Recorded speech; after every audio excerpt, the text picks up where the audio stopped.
you want to clap it? Okay, go. Okay. Over to you guys. Okay.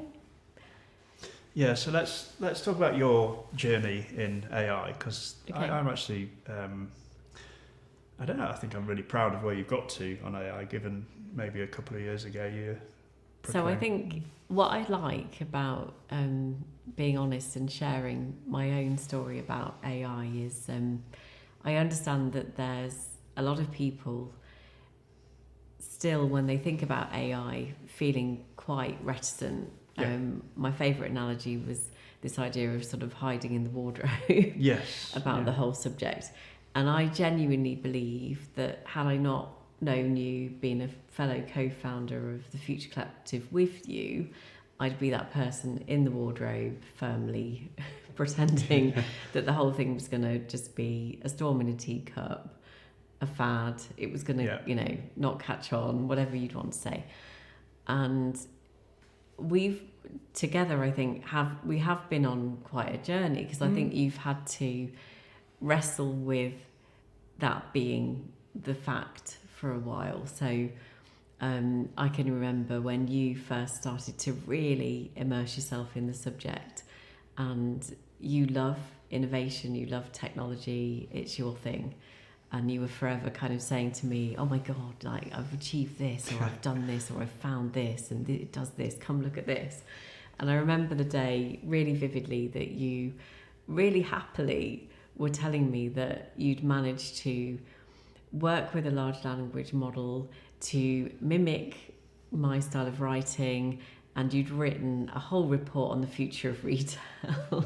And I absolutely lost it. With you. A, because my dream was to write a book about retail. The fact that you'd managed to do that in half an hour, and mimic my style of writing, was a little bit too much information all at once, and I was in a horrible sense of kind of like anger, denial, fear, like disbelief, all of those things that people say they experience when they are in that chasm of doom kind it's the change curve of like absolute denial that this could even be true, and how dare you for even doing it, as if me stopping you from doing it would stop someone else the world doing it. from being able to do something similar.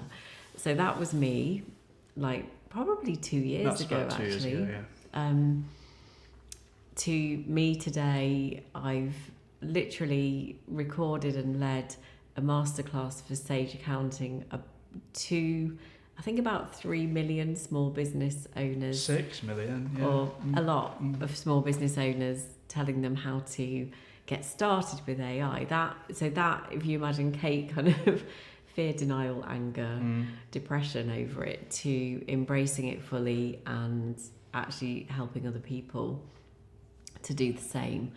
And I'm not saying that it's been a really simple, because the change curve never is. There's ups and downs to it. And there's definitely been other moments where I've had fear and doubt around the whole thing as well. Yeah. But I think really generally, I think my story will hopefully give a lot of people hope that you can transition from one state of mind to another. And hopefully, if there's even kind of fellow founders or small business owners that are watching this and thinking, actually, my instinct is it probably could help my business. I could find some efficiencies. I could kind of supercharge myself and the team in terms of what we're doing. Even if it just inspires one person to think about things differently, then I think I will have achieved something in just sharing that story. But for me, I think my most positive thing around AI now is I can see a difference in myself, but I can see a difference in the team, and it's super positive. Like, they're not having to work so many hours into the evening or anything more than you'd want them to do. They're embracing it in a way that it's helping them to learn new skills, or to, I can see how creatively, it's helping, but I can see how strategically it's helping. I can see from a project management, it's all kind of facets of the business. I can see a positive. So how, I guess in a sense, how efficient do you think we are or how much blimey. efficient do you think If I had we to are? put a figure, I'd say like maybe 35-40% Wow. more efficient. It's a lot, isn't it? Yeah. And I think the quality of our work has gone up. I think the quality of everyone's working life balance has gone up, which in my mind that's a total win-win. Yeah. So clients are getting better value and my team is happier and healthier, and that's the dream. Yeah, I mean, I agree. Yeah. I think I would agree with you on the processes that we've put in place. I think 30 to 40% efficiency Yeah. is very real. I think where it gets slightly complex now is and I think we've worked through those challenges, but I think for a lot of companies, the sort of size of change in that billable by hours model Yeah. is going to be a real challenge, because actually what you've got to sell now is value Is as output. opposed to, Yeah. you're selling output, and Yeah. that output now needs to be world class. Yeah. So I think, churning out stuff is, yes, you can Yeah. do more, but you're Yeah. doing more of the same, and actually now I Definitely. think the Yeah. inputs are going to drive Yeah. the value that actually you're paying for. You're almost paying for the expertise and Yeah. the knowledge and the historical knowledge of a really skilled employee, Yeah.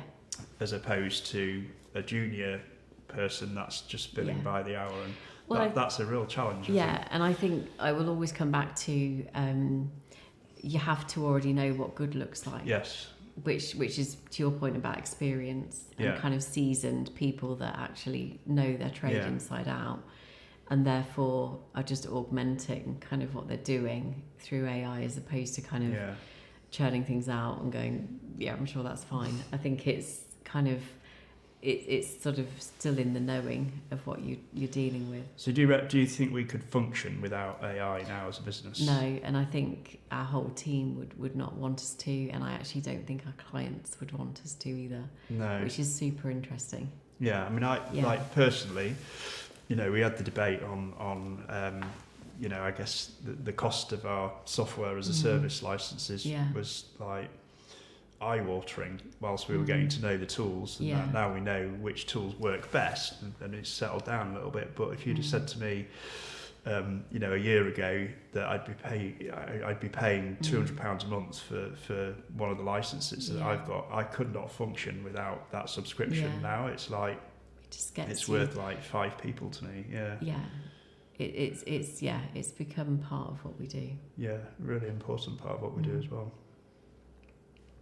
Cool. Well done. Right.